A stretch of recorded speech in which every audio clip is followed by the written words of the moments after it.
હાર્દિક સ્વાગત છે. ગઈકાલે વિદ્યાર્થી મિત્રો શીખ્યા હતા એની અંદર આપણે કહીએ કે ઇનપુટ ડિવાઇસ અને આઉટપુટ ડિવાઇસ વિશે ચર્ચા કરી હતી. ખબર છે ને? યસ ઓર નો? આજે વિદ્યાર્થી મિત્રો આપણે જોવાનું છે એરિથમેટિક લોજિકલ યુનિટ. જ્યારે આપણે વિદ્યાર્થી મિત્રો ઇનપુટ નાખીએ છીએ તો ઇનપુટ જાય છે કયા, ઇનપુટ મળે છે કઈ રીતના, તો એ પ્રોસેસ થાય છે. તો ઇનપુટ થયા પછી જે પ્રક્રિયા થાય છે, પ્રોસેસ થાય છે, તે મહત્વનું કામ કરતા હોય છે. તો આપણે જોઈએ સૌથી પહેલા તો ભાઈ આપણે ક્લીન બોર્ડ ની અંદર આવી ગયા અને એની અંદર વિદ્યાર્થી મિત્રો આપણે શું કરશું, આપણો જે છે તે ક્લિયર કરશું. અને એના પછી વિદ્યાર્થી મિત્રો આપણે સરસ મજાનું સૌથી પહેલા સમજવું કે પ્રોસેસ એટલે શું, તો કે પ્રોસેસ એટલે એવી પ્રક્રિયા, પ્રોસેસ એટલે શું, રાઈટ? પ્રોસેસ એટલે શું વિદ્યાર્થી મિત્રો, તો કે જ્યારે કોઈ પણ ઇનપુટ થાય અને ઇનપુટ થયા પછી તેના પર પ્રક્રિયા, કોઈ પણ પ્રકારની પ્રક્રિયા થાય, આઉટપુટ સુધી લઈ જવા માટે કોઈ પણ માધ્યમ તો હોવું જોઈએ. એ માધ્યમ એટલે શું, તો કે એ પ્રોસેસ. તો તે કઈ રીતના કામ કરશે પ્રોસેસ, તો આવો સમજવાનો પ્રયત્ન કરીએ. સૌથી પહેલા વિદ્યાર્થી મિત્રો આ પ્રોસેસ છે એ કઈ રીતના કામ કરે એના વિશે સમજવાનો પ્રયત્ન કરીએ. સૌથી પહેલા આ આપણું સીપીયુ છે. સીપીયુ એટલે કઈ રીતના, તો કે ચાર વિભાગની અંદર પડેલું હોય છે, ચાર વિભાગની અંદર વહેંચાયેલું હોય છે. અને એ સીપીયુ કઈ રીતના કામ કરશે, તો કે એ ચારે ચાર વિભાગ, સૌથી પહેલો વિભાગ આ પ્રમાણે, એના પછી નેક્સ્ટ બીજો વિભાગ છે તે આ પ્રમાણે છે, સમજી લો ખાસ. ત્રીજો વિભાગ છે વિદ્યાર્થી મિત્રો આ પ્રમાણે, અને આ ચોથો રેડી કમ્પ્લીટ. હવે શું કરું કઈ રીતના થશે જો સમજો. સૌથી પહેલું છે ને એ ALU આવે, ALU. એને શું કહેવાય? ALU. એનું ફૂલ ફોર્મ થાય છે વિદ્યાર્થી મિત્રો એરિથમેટિક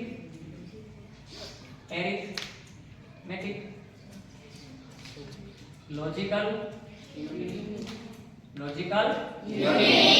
વેરી ગુડ, યુનિટ થાય છે. ઓકે ડન, લોજિકલ યુનિટ થાય છે. હવે શું કરશું વિદ્યાર્થી મિત્રો, આ એરિથમેટિક લોજિકલ યુનિટ શું કામ કરે છે? ઉદાહરણ તરીકે સમજો. જો આ આપણું કોમ્પ્યુટર છે કે નહીં, આપણું કોમ્પ્યુટર છે કે નહીં, આ પ્રમાણે આપણું કોમ્પ્યુટર છે ઉદાહરણ તરીકે, એટલે સમજો. રેડી? હવે શું કામ કરશું, તો કે આ આપણા કોમ્પ્યુટર ની અંદર આપણે કોઈ પણ સરવાળો કરાવડાવીએ છીએ, એડિશન કરાવો, સબટ્રેક્શન કરાવો, ડિવિઝન કરાવો કે મલ્ટીપ્લિકેશન કરાવો, કોઈ પણ વસ્તુ આપણે કરાવો છો. એની ટાઈમ તમે શું કરશો, તો કે એની અંદર આપણે ઓનલી ફોર આપણે 5 + 5 નાખ્યા હોય. ઓકે, હવે એના પછી આપણે તો બરાબર કરીને છોડી દીધું. અત્યારે તો વિદ્યાર્થી મિત્રો વિધિન 1 સેકન્ડના પણ સમભાગની અંદર આપણને જવાબ મળે છે.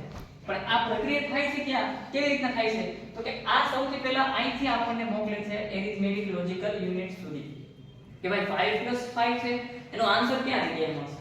5 + 5 છે એ અહીંયા જશે. અહીં CPU ને પૂછશે કે ભાઈ આનો આન્સર, તો કે CPU કે એરિથમેટિક લોજિકલ યુનિટ, હા આનો આન્સર મારી પાસે છે.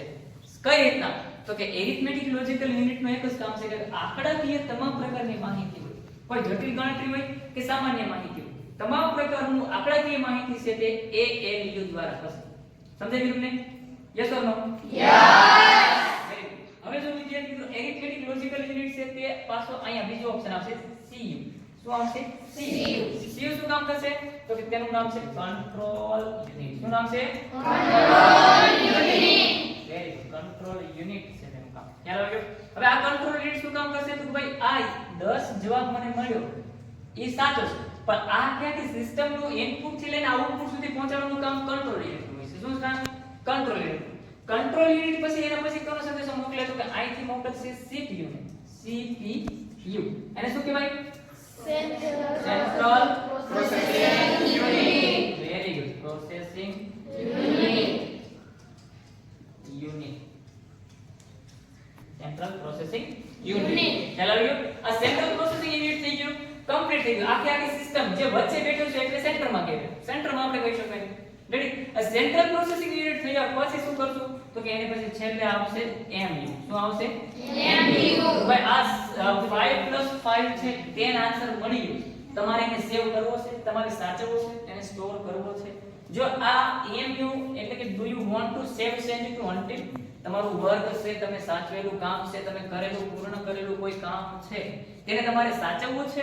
જો સાચવવાનું હોય તો તેને આપણે ઓકે આપશું. જો ઓકે યસ આપશું તો તે આપણે શું થશે, એટલે કે આપણે મેમરી ડેટાની અંદર જશે, મેમરી અંદર સ્ટોર થશે.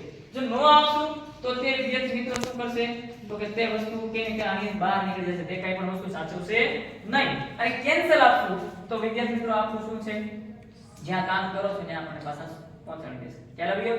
અને આ બધું પૂરું થયા પછી વિદ્યાર્થી મિત્રો અહીંયા આપણને 10 આન્સર મળશે. ખ્યાલ આવી ગયો? આ MU નું પૂરું નામ શું થાય? Memory unit.